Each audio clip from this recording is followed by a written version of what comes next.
성도님들 축복합니다. 힘들지만 위로가 우리에게 더 넘치도록 있음을 아시고 견디시고 버티시고 견인하시는 하나님의 은혜 속에서 결국 승리하심을 경험하시기를 간절히 축복합니다. 교회는 어떤 사역을 하는 것인가에 대한 이 단원에서 오늘 38과는 교회는 가르치고 지키게 합니다 하는 공부를 하려고 합니다.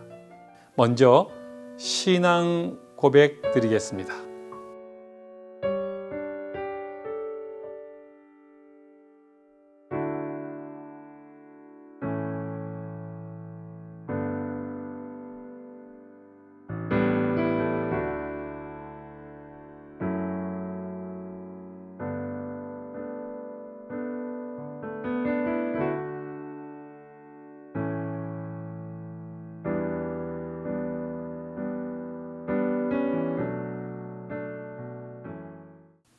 찬송가 502장을 함께 부르겠습니다.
오늘의 말씀은 마태복음 28장 18절에서 20절 말씀을 함께 읽겠습니다.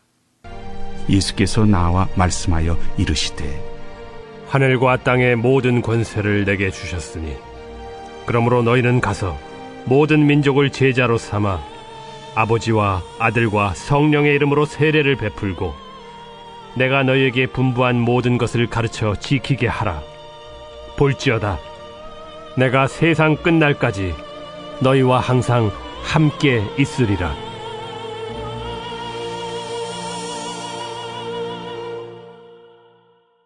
오늘 본문 말씀은 임마누엘이 주제입니다. 하나님이 자기 백성과 함께 계신다는 뜻입니다. 임재하신다는 뜻입니다. 지금 코로나 시기 불투명하고 어렵고 고난이 심하고 낙심이 찾아오는 요즘처럼 우리를 지으신 영원하신 하나님이 우리와 함께 하시는 것, 이것만큼 큰 위로가 어디 있겠습니까? 오늘 교회는 이렇게 우리 가운데에, 지금 이 상황 가운데에 하나님이 함께 계시다. 요한 사도가 말씀이 육신이 되어 우리 가운데 거하심에 하고 요한복음 1장 14절에 예수님에 대해서 말씀하시는 것처럼 그 요한 사도가 모든 무지한 사람들에게 전파한 것처럼 지금 하나님이 자기 백성들과 이 어려운 시기에도 함께 하고 있다. 그리고 그 함께 하시는 분이 세상 끝날까지 함께 계신다. 그리고 우리와 함께 계시면서 함께 하고 있는 자기 백성들을 통해서 이 어려운 상황 속에서도 하나님 백성답게 하나님의 말씀을 지키고 또 다른 사람들을 전도해서 하나님과 함께 있게 하고 그들에게 하나님의 말씀을 증거케 해서 제자 삼으라고 하는, 그렇게 오늘 본문의 말씀이 우리에게 가르쳐주고 있고, 그것이 바로 교회가 해야 될 중대한 사역입니다.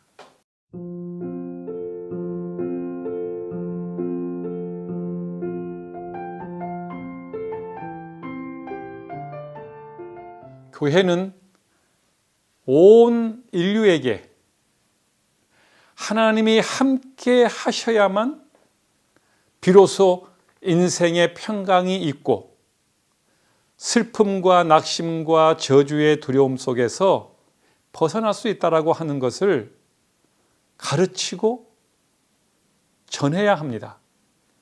그러기 위해서는 교회는 성도들을 파송해야 합니다. 성도들은 가야 합니다. 그것을 헬라어에서는 캐리그마라고 부릅니다. 예수님의 모든 말씀을 모든 민족들에게 가서 전해주는 것입니다. 예수님을 믿게 만드는 것입니다. 교회로 돌아오게 만드는 것입니다. 그래서 그들이 예수님의 말씀을 듣고 돌아오도록 우리는 가서 주님의 말씀을 전파하고 선포해야 하는 것이 바로 교회의 사명이고, 교회는 그분들이 교회에 들어왔을 때 제자로 삼아서 땅끝까지 다시 보내는, 어쩌면 물론 땅끝이 아프리카일 수 있고 아마존일 수도 있지만 예수님을 모른 채로 하나님과 함께하지 않은 채로 살아가는 사람들이 있는 내 주변이 땅끝일 수 있습니다. 제자된 사람들, 말씀을 선포해서 누군가가 가서 전도해서 교회로 들어온 그 사람들은 바로 제자로 삼아야 합니다.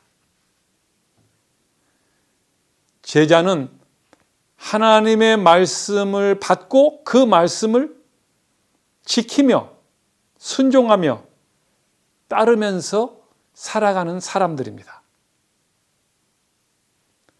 그래서 우리가 먼저 하나 짚고 가야 될 이야기가 있습니다. 온 세상 사람들, 하나님이 함께 하지 않고 있는 사람들을 제자로 삼기 위해서 교회는 어떻게 해야 할까요? 한번 여러분들이 생각해 보시기 바랍니다. 오늘 마태복음 28장 19절에서 20절 말씀은 중요한 한 단어를 말씀합니다. 가서 그들을 하나님의 제자로 불러들이기 위해서는 파송해서 설득해서 그들을 초청해서 하나님께로 인도해야 된다는 것입니다. 이게 캐리그마라고 말합니다. 전도입니다. 그들이 일단 전도가 돼서 제자가 돼야 그 다음에 교회에서는 하나님 말씀을 예배를 통해서 양육과 훈련을 통해서 가르치고 또 그 가르침을 받는 것을 지키도록 그분들을 권면하고 훈련시킵니다. 그것을 디다케라고 말합니다. 제자화라고 말합니다. 그래서 교회는 두 기둥이 있어야 합니다. 전도와 제자화입니다. 이것이 교회가 갖는 중요한 사역입니다.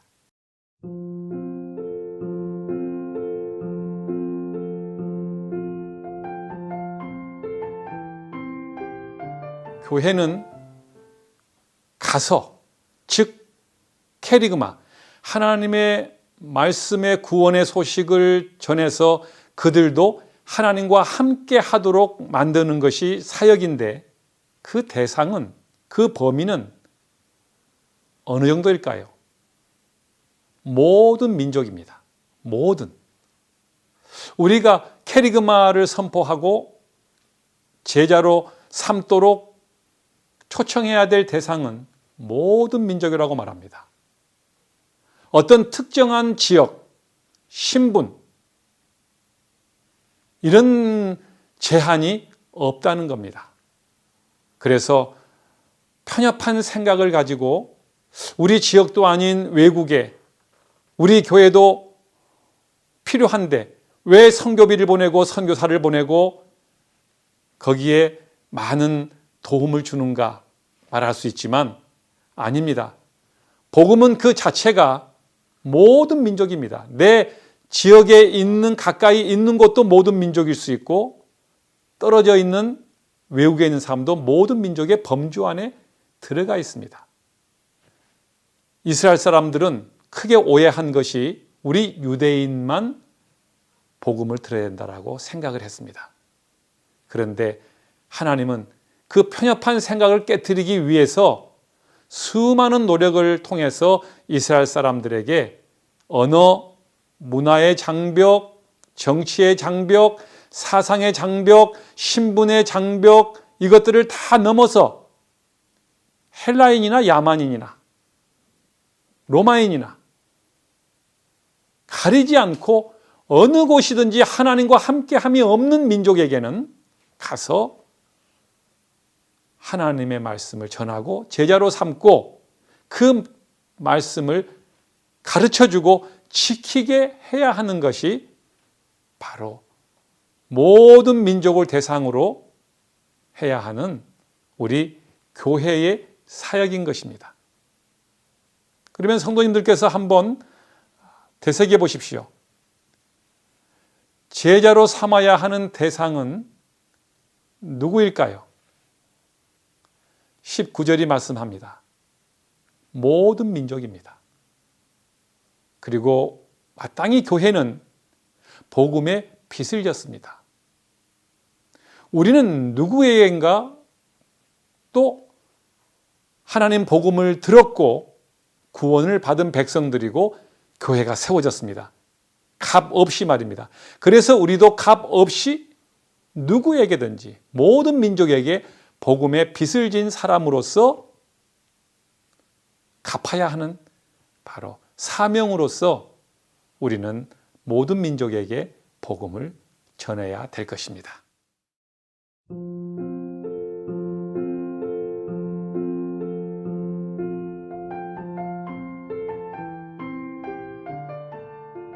이 복음 전파와 가르쳐 지키게 하는 사역은 구원받았던 그 한 순간 교회에 나왔던 새가족 훈련을 받는 기간, 아니면 집사 훈련을 받는 동안, 이런 정도가 아닙니다. 계속적으로 지속적이고 꾸준하게 반복해야 한다고 말씀합니다. 예수님의 가르침을 지키게 하라는, 이것은 우리가 단번에 습득되어져서 행할 수 있는 성격이 아닙니다. 계속적으로 말씀을 지키고 싶지만 유혹이 찾아오고 사탄이, 마귀가 시험케 해서 후퇴하기도 하고 돌아서기도 하고 원점으로 가기도 하고, 그래서 우리는 지속적이고 반복적이고 계속적으로 가르쳐야 하고 제자 훈련을 해야 한다는 것입니다. 가르치는 목적은 예수님께서 가르쳐 주신 모든 계명과 말씀들을 행함으로써 예수님처럼 닮아가는 겁니다. 그럴 때 우리는 예수님을 따르는 사람들이라고 말하고 제자라고 말하고 다른 말로 그리스도인이라고 말하는 겁니다. 그것이 곧 신자인 것입니다. 신자는 캐리그마, 복음을 듣고 예수님을 영접하는 것으로 끝남이 아니라 이제 그때부터 지속적이고 반복적으로 평생토록 주님 앞에 갈 때까지 예수님을 따라가는 겁니다. 따라간다는 것은 그분이 하신 말씀을 듣고 배우고 지키는 것입니다. 바로 이것을 교회는 주님 오실 때까지 계속적이고 반복적으로 행해야 하는 것이 교회의 사역입니다. 그러므로 성도 여러분들이 이 사역을 함께 동참을 해서 또 누군가에게 캐리그마, 복음을 전하고 또 제자를 삼아서 성숙시키고 또 그들이 누군가를 성숙시키고, 목장의 목자들, 총무님들, 목장 모임들, 또 주일학교 훈련들, 교사들, 모든 분야가 바로 이 제자화 때문에 이루어지고 있는 것입니다. 교회는 막대한 인력과 재정을 들여서 바로 가르치고 지키게 하는 일을 다하는 이유가 교회의 본질적 사역이고 예수님의 명령이기 때문입니다. 여러분들께서 다시 한번 되새겨 보십시오. 제자 삼는 사람들에게 예수님의 말씀을 어떻게 가르쳐야 할까요? 20절이 말씀합니다. 먼저 가르칩니다. 그 다음 그 말씀을 지키게 하는 겁니다. 순종케 하는 것입니다. 가르침은 단순히 지식을 말하는 게 아닙니다. 내가 예수 그리스도 안에서 구원을 받고 성령의 인도함을 받고 하나님의 말씀을 받아들인 모든 총체적인 전인격적인 가르침을 우리 다음 세대에게 계속 계승해 주는 것입니다. 그럴 때에 어떤 것은 지식을 통해서 가르침을 받기도 하지만 앞에 있는 우리의 고상한 거룩한 성품과 거룩한 헌신과 거룩한 기도와 모습을 보면서 그들은 또 배우게 되고 그것이 가르침이 되고 그것을 지키려고 하는 것, 총체적인 제자화입니다.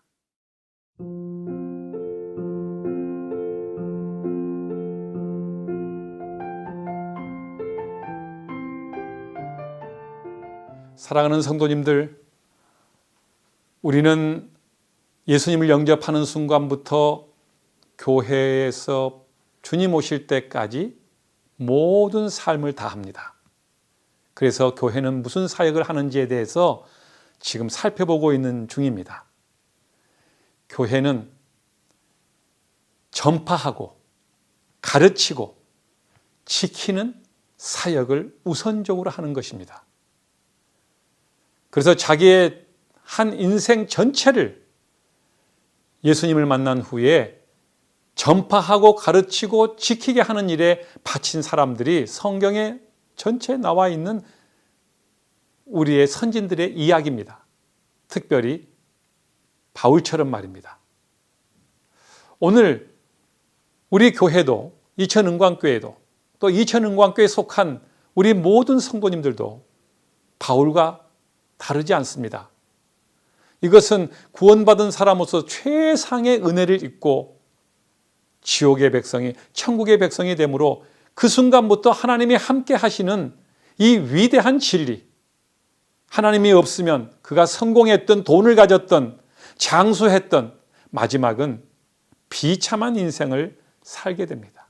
그러나 나사로처럼 가난했고 무지했고 병들었어도 하나님이 함께한 구원받은 사람에게는 그는 잠시 이 땅에서의 삶을 접을 때에 영원한 영생의 삶과 상급이 있는 삶이 시작되는 것이 하나님이 함께 하신다는 겁니다.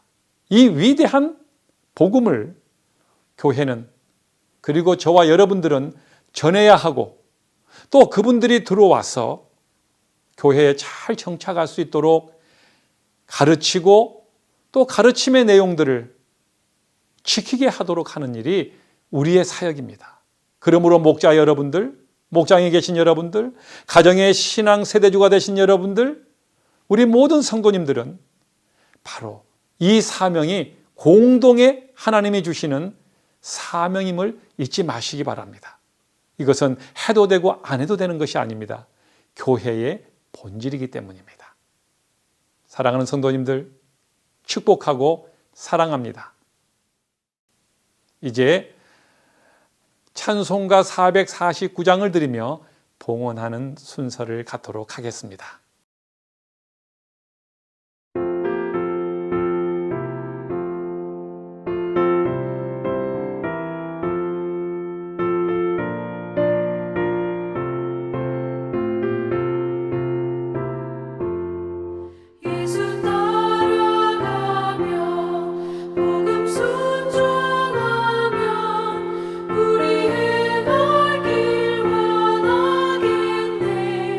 주를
살아가세. 주를 의지하며 항상 순종하며 주가 사랑해 주시리.